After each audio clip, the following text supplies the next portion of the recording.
Hare Krishna, Radhe Radhe. Welcome back to happy life with Kanha ji, जिसकी आज की वीडियो में आप हैं शिवानी के साथ। आज की इस वीडियो में हम शरद पूर्णिमा के विषय में बात करेंगे। इसे रास पूर्णिमा भी कहा जाता है, क्योंकि इसी दिन से भगवान श्री कृष्ण ने गोपियों के साथ महारास की शुरुआत की थी। इस पूर्णिमा पर व्रत रखकर पारिवारिक देवता कुल देवता की पूजा की जाती है। रात में ऐरावत हाथी पर बैठे इंद्रदेव और माता महालक्ष्मी की पूजा की जाती है। कहीं कहीं तो आज के दिन हाथी की आरती भी उतारते हैं। इंद्रदेव और माता महालक्ष्मी की पूजा में दिया जलाते हैं, भगवान को फूल चढ़ाते हैं, खीर का भोग लगाते हैं। आज के दिन के विषय में मान्यता है कि माता महालक्ष्मी और इंद्रदेव रात भर घूम कर देखते हैं कि कौन जाग रहा है, उसे ही धन की प्राप्ति होगी। इसीलिए आज के दिन पूजा के बाद रात में लोग सोते नहीं, जागते रहते हैं। रात भर माता महालक्ष्मी के मंत्रों का जाप करते हैं, भगवान नाम का कीर्तन करते हुए जागरण करते हैं। शरद पूर्णिमा का व्रत मुख्यतः महिलाएं रखती हैं। महिलाएं लकड़ी की चौकी पर स्वास्तिक का निशान बनाती हैं, उस पर पानी से भरा एक कलश रखती हैं। गेहूं के दानों से भरी कटोरी कलश पर रखकर गेहूं के 13 दाने हाथ में लेकर व्रत की कथा सुनती हैं। शरद पूर्णिमा व्रत की कथा इस प्रकार से है।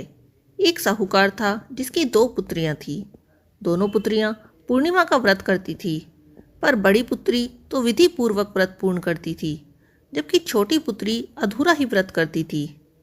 इसके परिणाम से साहूकार की छोटी पुत्री की संतान पैदा होते ही मर जाती थी। बार बार जब ऐसा होने लगा तो उसने पंडितों से अपनी संतान के मरने का कारण पूछा। तब पंडितों ने कहा कि तुम पूर्णिमा का अधूरा व्रत किया करती थी, जिस कारण तुम्हारी सभी संतानें पैदा होते ही मर जाती हैं। तब छोटी पुत्री ने पंडित से इसका कोई उपाय पूछा। तब उन्होंने कहा कि यदि तुम विधि पूर्वक पूर्णिमा का व्रत करोगी तब ही तुम्हारी संतानें जीवित रह सकेंगी। पंडितों की ऐसी सलाह पर साहूकार की छोटी बेटी ने पूर्णिमा का व्रत विधि पूर्वक संपन्न किया, जिसके फलस्वरूप उसे पुत्र रत्न की प्राप्ति हुई, परंतु वह पुत्र भी शीघ्र ही मृत्यु को प्राप्त हो गया। तब उस लड़की ने अपने बेटे को पीढ़े पर लिटाकर ऊपर से एक कपड़ा ढक दिया। फिर वह अपनी बड़ी बहन को बुलाकर ले आई और उसे उसी पीढ़े पर बैठने के लिए कहा।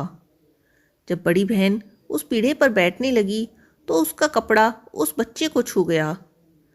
बड़ी बहन के उस कपड़े को छूते ही वह बच्चा रोने लगा। तब वह बहन बोली, अरे ये तुम क्या कर रही थी? तुम मुझे कलंक लगाना चाहती थी। अगर मैं इस पीढ़े पर बैठ जाती तो मेरे बैठने से यह बच्चा मर जाता। तब वह छोटी बेटी बोली, बहन तुम नहीं जानती, यह तो पहले से ही मरा हुआ था। तुम्हारे ही भाग्य से यह फिर से जीवित हुआ है, तुम्हारे ही पुण्य से यह जीवित हुआ है। इस घटना के होने के बाद नगर में उसने पूर्णिमा का पूर्ण व्रत करने का ढिंडोरा पिटवा दिया। सारे नगर में कहलवा दिया गया कि जो भी पूर्णिमा का व्रत पूरे विधि विधान से करेगा उसकी सभी मनोकामनाएं पूर्णिमा के व्रत के इस फल के प्रभाव से पूरी होंगी। शरद पूर्णिमा के दिन प्रातःकाल खुद स्नान करके भगवान को सुंदर वस्त्र आभूषणों से सुशोभित कर कंद, अक्षत, पुष्प, धूप दीप, तांबूल, सुपारी, दक्षिणा आदि से पूजन करना चाहिए। रात के समय गाय के दूध से बनी खीर में घी और चीनी मिलाकर रात के समय भगवान को अर्पण करना चाहिए। पूर्णिमा का व्रत करके कथा सुननी चाहिए। अगर किसी वजह से पूर्णिमा का व्रत नहीं कर पा रहे हैं तो भी आज के दिन शरद पूर्णिमा की कथा अवश्य ही सुननी चाहिए। वैसे तो हर महीने में पूर्णिमा आती है, लेकिन शरद पूर्णिमा का महत्व कुछ अधिक ही माना जाता है।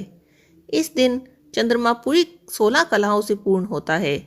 इस दिन चंद्रमा की चांदनी सबसे अधिक प्रकाश वाली होती है। शरद पूर्णिमा से जुड़ी एक मान्यता है कि इस दिन चंद्रमा की किरणों से अमृत टपकता है, जो सेहत के लिए बहुत लाभकारी है। इसीलिए इस दिन लोग अपने घर की छतों में खीर बनाकर रखते हैं, जिससे कि चांद की किरणें उस पर पड़े और वह भी अमृतमयी हो जाए। इस खीर को खाने से ना जाने कितनी बड़ी बड़ी बीमारियों से निजात मिल जाता है। साथ ही साथ शरद पूर्णिमा का दिन माता लक्ष्मी की विशेष पूजा और उनको प्रसन्न करने के लिए भी माना जाता है। इस दिन माता लक्ष्मी रात के समय भ्रमण पर निकलती हैं, यह जानने के लिए कि कौन जाग रहा है, कौन सो रहा है, कौन मेरी पूजा कर रहा है। उसी के अनुसार माता लक्ष्मी उनके घर ठहरती हैं। इसीलिए आज के दिन सभी लोग रात भर जगते रहते हैं, जिससे कि माता लक्ष्मी की कृपा उन पर भी बरसे और उनके घर से लक्ष्मी कभी ना जाए। शरद पूर्णिमा से ही कार्तिक का स्नान और व्रत प्रारंभ हो जाता है। माताएं अपनी संतान की मंगल कामना के लिए देवी देवताओं का पूजन करती हैं, उनसे प्रार्थना करती हैं।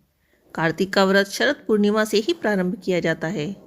विवाह होने के बाद पूर्णिमा का व्रत के नियम भी शरद पूर्णिमा से ही लेना चाहिए।